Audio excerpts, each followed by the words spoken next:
Yo guys, these TikTok videos are going to make you question the people that are living in our current society. Let's check this out. A 10-month-old baby boy was left with permanent brain damage after he was repeatedly punched in the head by this man. Jordan Cattell caused multiple skull fractures to the little tot, who survived the ordeal but now requires full-time care for the rest of his life due to disabilities. The 25-year-old launched the attack on the baby as he lay in his cot in Walsall. When he was questioned by police, he claimed the baby had fallen over and tried to cover up for his abuse by creating a story. But Cattell was found guilty by a jury at an earlier hearing at Wolverhampton Crown Court. He was sentenced to 14 years in prison last Friday. 14 years? The police said, "This was an upsetting case, particularly as it has such a long-lasting effect on the victim, at the time a small, innocent baby. The sustained injuries have impacted the victim's life, leading to lifelong disabilities. It has taken years of hard work to bring this case to court, and I'm glad Cattell has been put behind bars for a significant period of time." To be quite fair, 14 years just ain't enough time. He should have been given at least 25 at a bare minimum.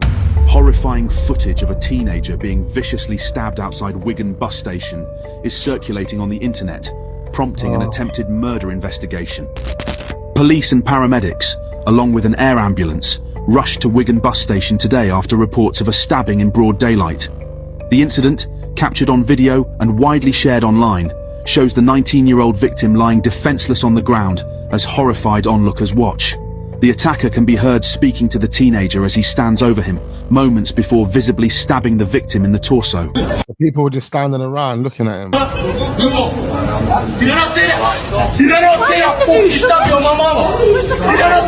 Greater Manchester Police have confirmed they are aware of the footage and have since arrested two men, aged 30 and 19, on suspicion of attempted murder. The victim, aged 19, was rushed to hospital. His injuries are not described as life-threatening. A spokesperson from GMP stated, "This would appear to be an isolated incident, and there is no indication there is a wider risk to the community. The public should expect to see an increased police presence in the area." It's a dangerous place out there. I hope everyone that's watching this video is well and safe, and long may that continue. 16-year-old teen who shook his 21-year-old girlfriend's baby to death has been convicted. Carl Halesbrook was... Why is this the second or third video where someone's killed a baby? Guys are absolutely disturbed. They need locking up. You got to throw away the key. There's no other way about it. Was repeatedly tasked with babysitting 4-month-old Elijah Shemwell, despite a judge noting that Carl barely knew the child. On one occasion, I mean, who's getting some random 16-year-old don to babysit their child? Makes no sense. Carl sent a Snapchat message to Elijah's mother, India Shemwell, stating, "He is being a c***. He keeps spitting it out. He doesn't need changing either. I checked 10 minutes ago." Despite this disturbing response, he continued to be entrusted with babysitting Elijah. Days later, India called the emergency service. You know, you can always tell when someone's got a dirty attitude through the way they type, innit? After returning home to find her son pale and limp. He was rushed to the hospital but sadly could not be saved and was declared dead shortly after.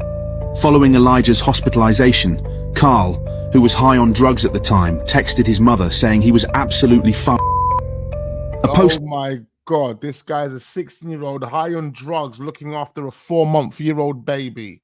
Did they know this guy? No. 16-year-old kid. Yeah, he looks all right. He could be a babysitter.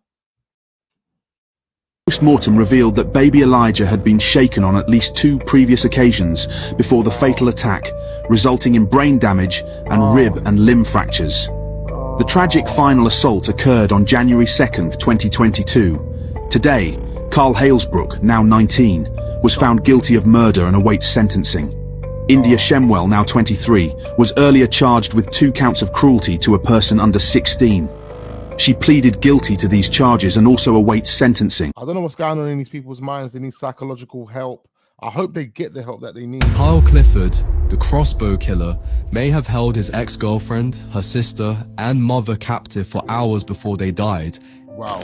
Carol Hunt, 61, wife of BBC racing commentator John Hunt, and 2 of their daughters were tied up and killed at their home in Bushey, Hertfordshire, on Tuesday.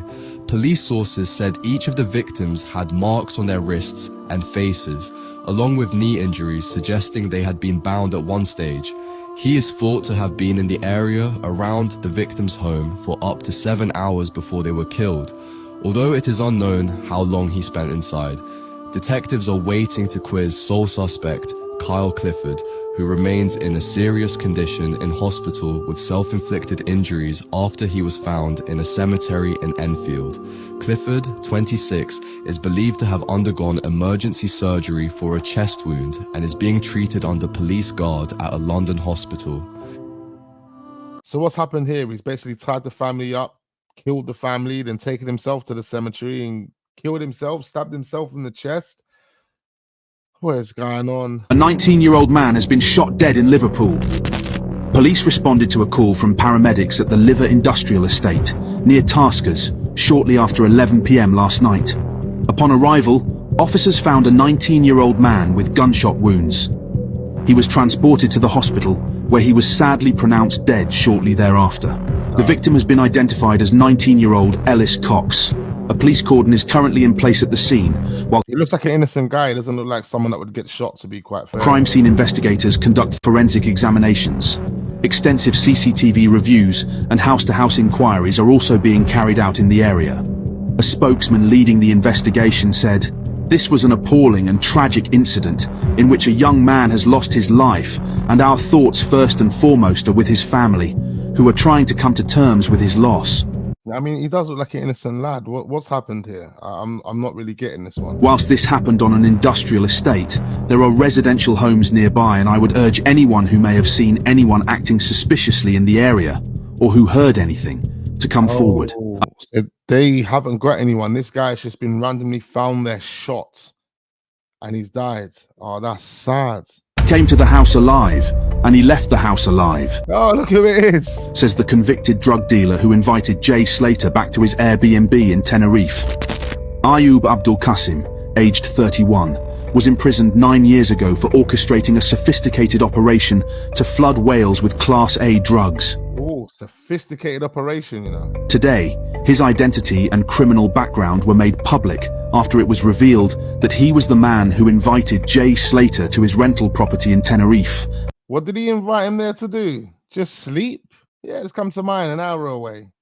Have a little nap. Hours before disappearing.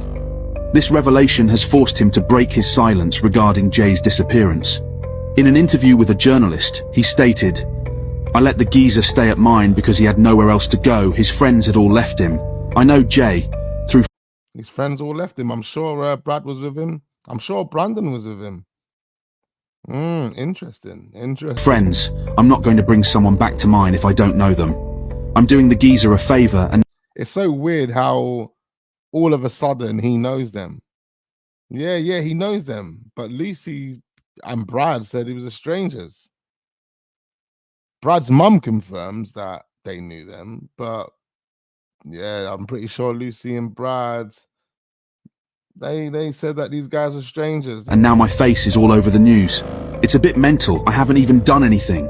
The interview took place just hours after former police officer Mark Williams Thomas publicly disclosed that Jay Slater had posted a Snapchat claiming he had taken a £12,000 Rolex from someone. One thing I do want to say, if Mark Thomas actually made it up, then he needs to come out and confirm that the leads that he had were BS. Whatever leads he has, whatever intel he has, he clearly still is confident in that and believes that that is linked to why Jay disappeared and was found dead. A Manchester teacher, nicknamed Bunda Becky by students, has been jailed after being intimate with 2 of her pupils. Rebecca Joins, aged 30, took a 15-year-old boy to Manchester's Trafford shopping centre and bought him a Gucci belt worth £345.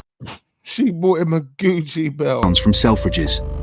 Afterwards, she drove him back to her 1-bedroom flat in Salford Keys and had the teen twice. She then told the boy no one better find out. But the 15-year-old quickly told a friend on Snapchat before... Of course he is. How stupid and pathetic can this lady be? Oh, this is real low and embarrassing. Secretly taking a photo of the maths teacher and sending it to him. The word spread quickly, and when she returned to work after the weekend, she was sent home by other staff members. Literally just a weekend, boy. It didn't take that long. She was subsequently arrested and bailed a short time after. But while awaiting trial, she brazenly embarked on a long-term relationship with another boy who she had also taught.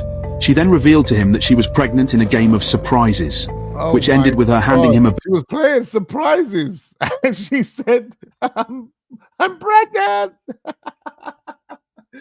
Oh my God, she must have been so delusional. baby grow decorated with the words, "Best Dad."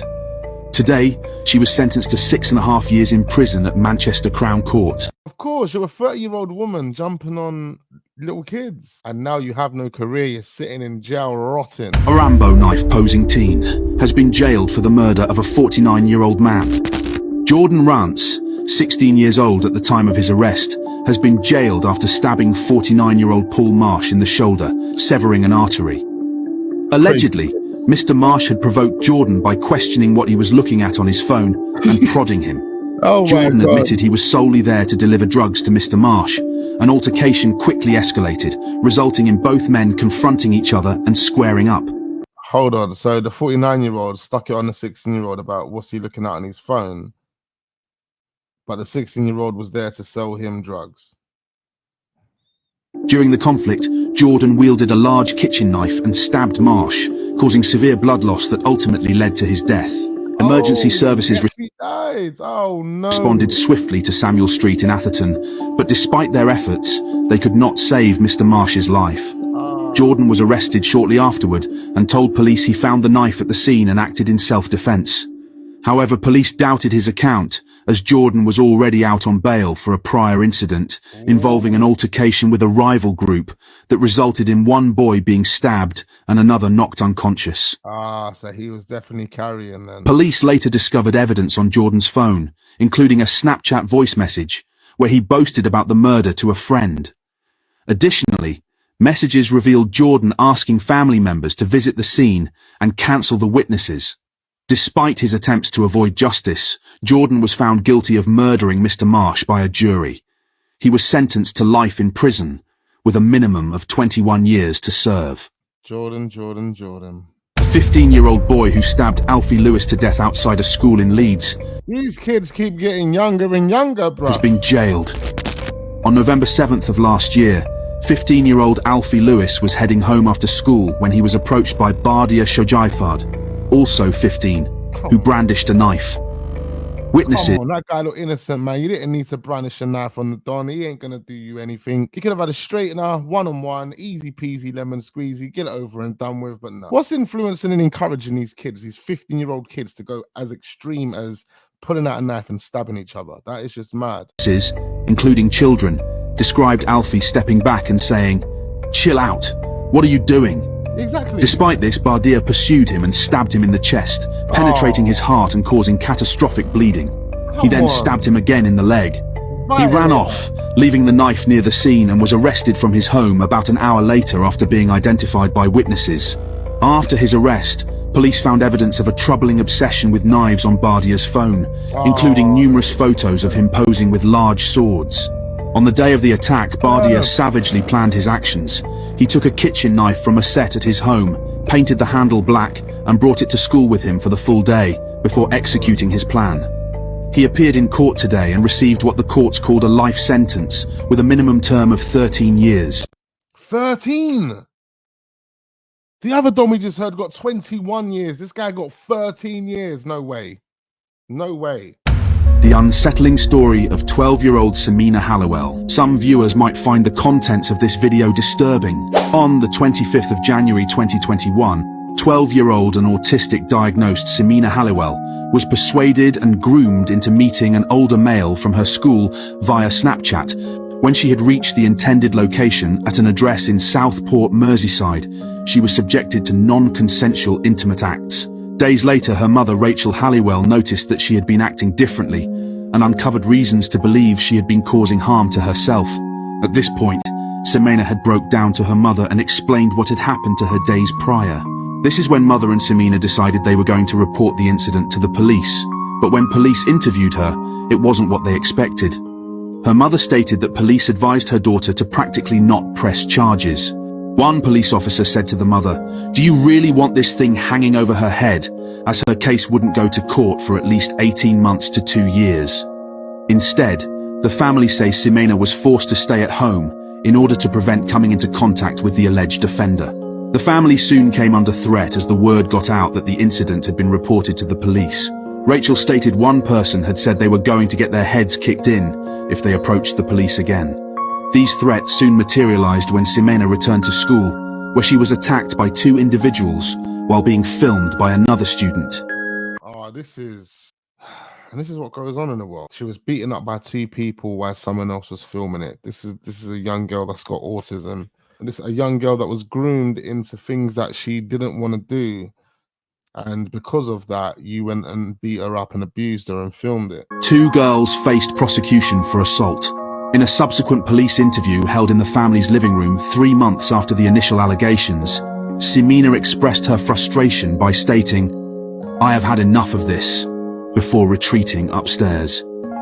Misinterpreting her words, her mother believed she was tired of dealing with the police and the slow progress of the investigation into the allegations. Oh, I can see where this is going. I can see where this is going. But tragically, Semina took a lethal dose of medicine. Paramedics responded to the family's distress call upon discovering empty medicine packaging, rushing Semina to the hospital where she was induced into a coma. Despite medical efforts, she succumbed to multiple organ failure and endured 4 heart attacks before passing away 4 days later. In the following weeks, Semina's graveside was vandalized and laughed about on Snapchat. What? Justice for the loss of this innocent child remains elusive to this day. Words can't even describe how I would feel as a parent if that happened to my daughter. Out of all the stories we listened to tonight, that's probably the one that's hit me the hardest. They got away with that. They actually got away with that. Do subscribe to the channel if we are new. Turn your notification bells on. And I look forward to seeing you guys on the next one.